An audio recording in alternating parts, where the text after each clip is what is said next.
कूटनीति भी चली, मगर अपने आप में निष्प्रह रहे, क्योंकि उनको वह क्रिया योग की दीक्षा सांदीपन ने दी थी। सांदीपन ने एक ही बात कही थी कि ये सारी दीक्षाएं, सारी प्रयोग कृष्ण व्यर्थ है। आज तुम जा रहे हो, आप कृष्ण का जीवन चरित्र पढ़ें, वेद व्यास ने लिखा है, आप पढ़ें। जो मैं कह रहा हूं मैं प्रामाणिक इसलिए कह रहा हूं, मैं तो बता देता हूं, आप पढ़ लीजिए, वेद व्यास ने संबंध करके लिखा है। अब वेद व्यास भी नहीं थे, कृष्ण भी नहीं थे, उसका तो मेरे पास कोई जवाब है ही नहीं, ये सब कृष्ण थे ही नहीं, यही लिख दिया। उसने कहा कि दो काम करने हैं, मैं तुम्हें जीवन की सर्वोच्च प्रयोग जो क्रिया योग प्रयोग है वह मैं आपको संपन्न करवाता हूं। कृष्ण, तुम राजा के पुत्र हो, वसुदेव के पुत्र हो, जिससे कि तुम्हारे सारी अंदर की वृत्तियों को एक क्षण में झटके में जागृत करता हूं। होगा तो एक क्षण में ही होगा, नहीं होगा 10,000 साल तक भी नहीं होगा।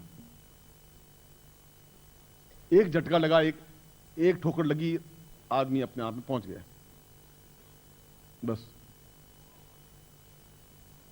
जो रैदास अपने आप में गुरु का शिष्य था, रोज पांव दबाता था, एक बार आया नहीं, 2 दिन आया ही नहीं। गुरु ने पूछा आया नहीं, क्या बात होगी? हमारे पता नहीं। फिर 1 दिन आया, फिर 5 दिन आया ही नहीं। उन्होंने कहा कि क्या बात है, तुम आ नहीं रहे हो? उनके महाराज मेरी सगाई हो गई। उनका तू आधा तो मरा गया, चल मैं शादी मत करना। सगाई हो गई तो हो गई, शादी मत करना। क्यों? शादी करने वाला भी पछताता है, नहीं करने वाला भी पछताता है, दोनों ही पछताते हैं। एक शादी मत करना तुम, ये मेरा कहना मानना। और घर वाले तो जोड़े कि हमने शादी की, हम दुखी हैं, तो ये साला सुखी क्यों है? पकड़ो इसको साले को। तुलसी गाय बजा के देत काठ में पांव, आगे ढोल बज रहे हैं, वो बड़ा खुश होगा, घोड़ी पे बैठा हुआ है और उस जेल में जा रहा है कि जिंदगी भर उसमें पिसना ही है उसको। मगर आसपास वाले बहुत खुश हैं, बराती खाने में मिल रहेगा, साला फंस रहा है बहुत अच्छी तरह से। लोगों ने कहा कि ये दुल्ला घोड़े के ऊपर क्यों बैठा है? ये गधा है, गधे के ऊपर बैठ नहीं सकता, इससे घोड़े पर बिठाया है।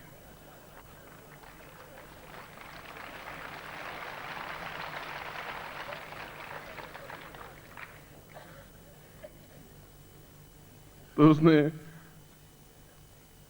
5-7 दिन बाद गुरु जा रहे थे, सामने वो घोड़े पे बैठा हुआ, आगे वो झालर लटकी हुई आ रहे, और उसने सोचा ये तो शिष्य हुई रैदास, ये क्या है ये? और उसे बोले नहीं, उसने केवल आंख से आंख टकराई, और आंख से आंख टकराते ही उसने कहा कि तू ये क्या कर रहा है? मैं तुझे कहां ले जा रहा था, तू ये क्या कर रहा है? बस इतना बोलना हुआ, एक ठोकर लगी, फटाक घोड़े से उतर पड़ा, सब तोड़ फाड़ के गुरु चरणों में चढ़ गया। गुरु जी बहुत गलती कर दी। और आज रैदास का नाम स्मरण है, प्रसिद्ध है। एक ठोकर लगेगी तो 1 सेकंड में लगेगी, आपको चेतना पैदा होगी तो 1 सेकंड में। 10,000 प्लानिंग से नहीं हो पाएगी कि शिष्य बने, ऐसा करें, फिर ऐसा नहीं होगा। होगा तो 1 क्षण में हो जाएगा। भड़केगी चंदगारी, भड़केगी तो 1 क्षण में भड़क जाएगी, नहीं भड़केगी तो 10,000 साल भी नहीं भड़केगी। क्या योग जागृत होगा तो 1 क्षण में हो जाएगा, नहीं होगा तो फिर ऐसा नहीं, पहले एक घंटे जागृत की फिर दूसरी की, ऐसा नहीं हो सकेगा। होगा तो एक साथ। गांधी जी जो कह रहे थे वो इसलिए कह रहे थे, आइंस्टीन जो कह रहे थे, आइंस्टीन जैसा विद्वान और वैज्ञानिक तो पैदा हुआ ही नहीं पिछले 200 वर्षों में, अगले 200 वर्षों में पैदा नहीं हो सकता। वो भी ये कह रहा है कि अगर मैं मरूं तो मुझे भारतवर्ष में जन्म दे। उन्होंने अपने जो लास्ट किताब लिखी है उसमें लिखा है कोई योगी मिले और मैं क्रिया योग की दीक्षा ले सकूं, पूरे मस्तिष्क को जागृत कर सकूं, चैतन्य हो सकूं, सिद्धाश्रम में जा सकूं। कोई उसको सिद्धाश्रम कहते हैं, कोई ज्ञानगंज कहते हैं। अगर आइंस्टीन कहता है, अगर गांधी कहते हैं, तो वो दोनों पागल नहीं थे। और हजारों लोग कहते हैं, विशुद्धानंद जी कहते हैं, गोपीनाथ कविराज कह रहे हैं, मैं लाखों लोगों के नाम बता रहा हूं जो सिद्धाश्रम में गए आए हैं, जो उनके बारे में जानकारी है। मगर वह तब हो सकता है जब आप पूर्ण पुरुष बने, पूर्ण स्त्री बने। साधक के लिए पुरुष और स्त्री में कोई अंतर नहीं होता। ये तो हमारे मन में का, अभी मैं श्यामा दीक्षा के बारे में बता रहा था, बिल्कुल नंगे होकर दोनों बैठ जाते हैं, कोई विकार आता ही नहीं। विकार तब आता है जब आपके मन में कहीं न्यूनता होती है। वही पुरुष है, वही स्त्री है, वही शरीर है, उनको भगवान ने एक स्त्री बना दिया, उसको पुरुष बना दिया। पर हमारी आंखें एक घटिया हैं, एक गंदी हैं, एक न्यून है। दक्षिण में पुजारी बनाते हैं तो आपको मालूम होना चाहिए, दक्षिण में पुजारी ब्रह्मचारी ऐसा नहीं बना, कुंवारे को नहीं बनाते। पहले कहते तुम शादी कर, शादी में 1 साल भर तक अपनी पत्नी के साथ रहे, जब रह जाता है तब फिर पुजारी बनाते हैं उसको, चाहे तिरुपति का मंदिर हो चाहे कोई हो, कि इसके मन की ये भावना, स्त्री क्या होती है, एक बच्चा क्या होता है, स्त्री के साथ क्या खिलवाड़ होती है, ये भी इसकी मन की तृष्णा मिट जाए, जिससे कि गंदी आंख से किसी आती हुई स्त्री को या पूजा करने आती देख नहीं सके। ये मन सोचे स्त्री क्या होती है, क्या होता है, फिर कैसे होगा, वह मिट जाए। कुछ होता ही नहीं, कुछ है ही नहीं। एक हमारे मन का गृहस्थ जीवन जरूरी है। गृहस्थ भी वैसा करें जैसा विदेह करते थे, ये कर्तव्य है हमारे। मैं ये नहीं कह रहा हूं आप कर्तव्य से च्युत हो, मैं ये नहीं कह रहा हूं। मैं गृहस्थ करते विदेह बनते हुए भी क्रिया योग करते हुए अपनी जागृत कर सकते हैं। और ये जागृत करेंगे तो आप देखेंगे कि हजारों हजारों विचार आपके माइंड में आएंगे, हजारों वेद अपने आप में, चारों वेद अपने आप में कंठस्थ हो जाएंगे। फिर आपको, क्योंकि वो सारा ज्ञान अपने आप में आपके हृदय में आएगा, फिर आपको पढ़ने की जरूरत नहीं। फिर 18 पुराण अपने आप माइंड में कौन देंगे। अगर मुझे आपको अग्नि पुराण कहना, अग्नि पुराण पूरा मौखिक आपको सुना सकता हूं। 4 वेद हैं, मैं आपको चारों वेद कंठस्थ शुरू से लगा के अंत तक सुना सकता हूं। इखित वोर्जेत्वाम वायवदेवो से यहां से लगा करके यजुर्वेद का, और पूर्णमदः पूर्णमिदं पूर्णमाह तक। इसलिए कि जब क्रिया योग के माध्यम से सारी अंदर की चैतन्य अवस्था हो जाती है तो ये सब कुछ अपने आप स्मरण हो जाता है, जितने भी वेद हैं, उपनिषद हैं, पुराण हैं, और हमारा जीवन और पिछले जीवन में क्या गलतियां की, क्यों हम सही हैं, अच्छे गुरु को क्यों हमें दुख मिल रहा है, क्यों बेटा कपूत हो रहा है, क्यों समस्या बाधाएं आ रही, क्यों भिखारी बन रहे हैं, क्यों भूखे मर रहे हैं, क्यों धन नहीं आ रहा, क्यों नहीं व्यापार चल रहा है। पिछले जीवन को जब तक समझेंगे नहीं, इस जीवन को नहीं समझ पाएंगे आप। और पिछले जीवन और उसके पिछले जीवन और उसके पिछले जीवन और कृष्ण के युग के तक के जीवन से लेकर के आज तक का 200 जीवन भी आप अपनी आंखों से देख सकते हैं, वैसे ही जैसे टीवी को देख रहे हैं। यह भी एक विज्ञान है। अगर वो विज्ञान है, ये लाइट विज्ञान है, तो यह भी विज्ञान है, जो कि बिना दूरबीन के भी इतनी दूर देख सकते हैं। वो 2 मील देखेंगे, 10 मील देखेंगे, 500 मील देखेंगे। हम तो कई जन्मों तक देख सकते हैं, और कई जन्मों तक देख सकते हैं। ये हमारी विचारधारा है। मैं आप में से किसी को बता सकता हूं कि आप पिछले जीवन में कौन थे, कहां थे, और आप उस गांव में जाके कंफर्म करें। मैं कहूंगा पहले तुम्हारा नाम रमाशंकर था, तुम्हारे माँ बाप ये थे, अब तुम्हारे पिता डेथ होगी, माँ है, तुम जाके कंफर्म कर लो कृपाशंकर नाम का था कि नहीं, ये तुम्हारे भाई हैं, भाई इस समय खेती कर रहे हैं, और तुम इस प्रकार तुम्हारी मृत्यु को प्राप्त हुई। अब जा कंफर्म कर लीजिए। उस गांव में पूछिए भाई कृपाशंकर कोई था कि हाँ 45 साल पहले था, उनका एक भाई बड़ा है, ये है, उनका फोटो भी वहां लगा हुआ है। और अपना फोटो देखेंगे, अपना चित्र, तो इस चित्र में उस चित्र में 70% साम्यता होगी। 10% तो फर्क ये हो सकता है कि वो जीवन तनाव रहित था, थोड़ा चेहरा थोड़ा, मगर आप पहचान लेंगे कि मेरा ही फोटो है। हर एक आदमी कहते हैं कि आपका ही फोटो है। आप में से किसी को दिखा, आप जाके कंफर्म कर सकते हैं। उन ब्राह्मणी की बात आ रही थी, उनको मैंने क्रिया योग दीक्षा दी, और दीक्षा देने बाद हरिद्वार जाओ और दोनों हरिद्वार के किनारे रहो, क्योंकि इस विषैले वातावरण में आप फिर भी उतना शुद्ध सात्विक नहीं रह सकोगे। आप रहना चाहोगे तो लोग नहीं रहने देंगे, क्योंकि झूठा छल, झूठा कपट, झूठा धोखा, झूठा विचार, आपको तकलीफ देने की भावना, क्योंकि आदमी दूसरों को दुखी देख करके या दुख देख करके सुख अनुभव करने लग गया है। और उन्होंने गंगा जल को पिया, अपने हाथों से पत्नी रोटी बनाती, पति खाते, और वहीं जमीन पर सोते उस झोंपड़ी में ऋषिकेश के पास में, और केवल पत्नी को कभी गीता सुनाते, कभी रामायण सुनाते, कभी वेद सुनाते। पंडित विद्वान था, चारों वेदों को सुनाया, गीता को सुनाया, अष्टावक्र गीता को सुनाया, और जितने भी धर्म ग्रंथ उनको याद थे, ज्ञात थे, वो सब सुनाए। उनके बालक पैदा हुआ। इस समय वो बालक 12 या 13 साल का है।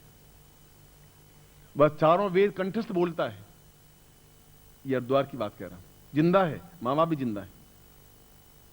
चारों वेद, 12 साल का बालक, कोई स्कूल नहीं गया है, और जब वो 7 साल का था, 5 साल 6 साल का था, तब भी चारों वेद बोलता था, गीता बोलता था और 2 घंटे तक धारा प्रवाह प्रवचन देता है। कहा था कि चक्रव्यूह का भेदन कैसे होना चाहिए, चक्रव्यूह में कैसे घुसना चाहिए। इसलिए क्रिया योग अपने जीवन के कायाकल्प के लिए, जीवन को अनंत काल तक जीवित रखने के लिए,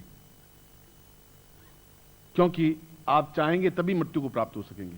विष्णु ने कहा कि मर ही नहीं सकता, इच्छा मृत्यु मेरे पास है, क्योंकि मेरी क्रिया योग जागृत है। जब मैं चाहूंगा तब मरूंगा। क्यों मरे? इसलिए इतने बाण उस शरीर में लग गए कि जगह जगह से खून बह रहा था और मर नहीं रहा था, मर नहीं सकता था, मौत उसको मार नहीं सकती थी, क्योंकि इच्छा मृत्यु थी, क्योंकि वो क्रिया योग प्राप्त व्यक्तित्व था। तो सांदीपन ने भी कृष्ण को कहा कि मैं अंतिम तुम्हें चीज दे रहा हूं, अपने आप में अद्भुत है क्रिया योग। मैं तुम्हारे सारे मस्तिष्क की क्रिया जागृत कर रहा हूं, ऐसी क्रियाएं जागृत कर रहा हूं कि अगले 5000 वर्षों तक भी कोई इस ढंग की क्रियाएं नहीं दे पाएगा, और तुमसे पहले भी किसी को नहीं दे पाए कोई, क्योंकि देना अपने आप में बहुत कठिन है। ज्ञान होगा तभी तो दे पाएगा, और देने वाले सैकड़ों भारतवर्ष में होंगे, कोई मेरा कोई अहम नहीं है। मन है तो गुफा में बैठे हैं, जंगलों में बैठे हैं, सिद्धाश्रम में बैठे हैं, क्या फायदा उनसे? आए और समाज में आए, जूझे और शिष्य बनाए, शिष्यों को समझाए और उनको क्रिया योग दे, तब उनकी सार्थकता है। घुस के बैठने से कोई फायदा नहीं है। बल ब्रह्म जी गुरुदेव की, बल ब्रह्म जी गुरुदेव की, बल ब्रह्म जी गुरुदेव की, सिद्धाश्रम साधक परिवार की, सिद्धाश्रम साधक परिवार की, भगवत पूजपाद दादा गुरुदेव की, भगवत पूजपाद दादा गुरुदेव की। हर हर महादेव।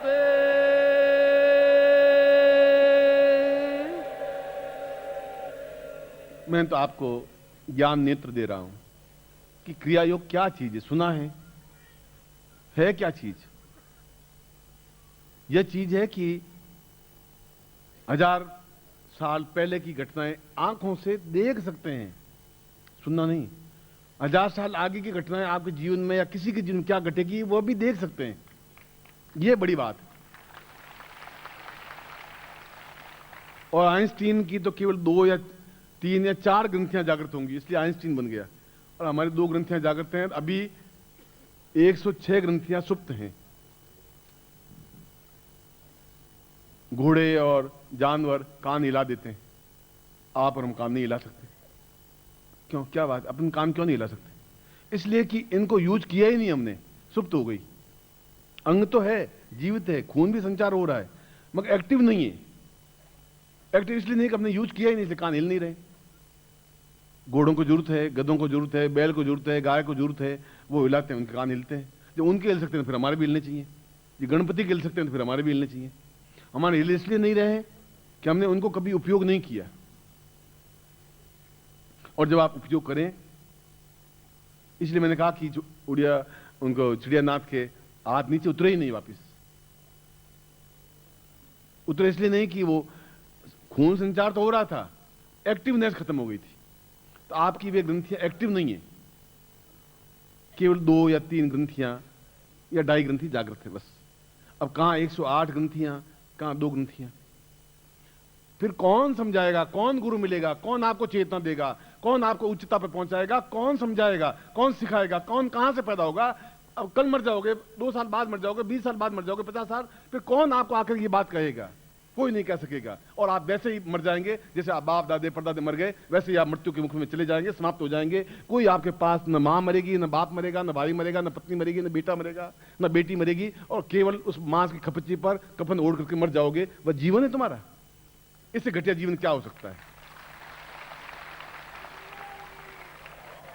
उससे तो अच्छा यह जीवन है कि वह ज्ञान प्राप्त करें, कोई मिले गुरु, सदगुरु मिले और ज्ञान प्राप्त करें, लें, हर हालत में लें, हर हालत में क्रिया योग जागृत करें। और मैंने क्रिया योग से संबंधित कोई शिविर नहीं लगाया, इसलिए नहीं लगाया कि सक्षम थे ही नहीं। जब सामने वाला सक्षम ही नहीं हो तो फिर मैं ज्ञान कहां से दूंगा, क्या दूंगा? जब वो उनको विश्वास, मैंने कहा कि विश्वास होना चाहिए, श्रद्धा होनी चाहिए, समर्पण होना चाहिए। अगर वो नहीं है तो सब कुछ बेकार है। फिर आप और 5,000 कमा लो। सद्गुरुदेव डॉक्टर नारायण दत्त श्रीमाली जी के दुर्लभ वीडियोस, पुस्तक, पत्रिका एवं साधना की निशुल्क दीक्षा प्राप्त करने के लिए नीचे लिखे हुए नंबर पर वीरल पटेल जी को व्हाट्सएप पे अपना नाम और अपने शहर का नाम लिखकर भेजें। धन्यवाद।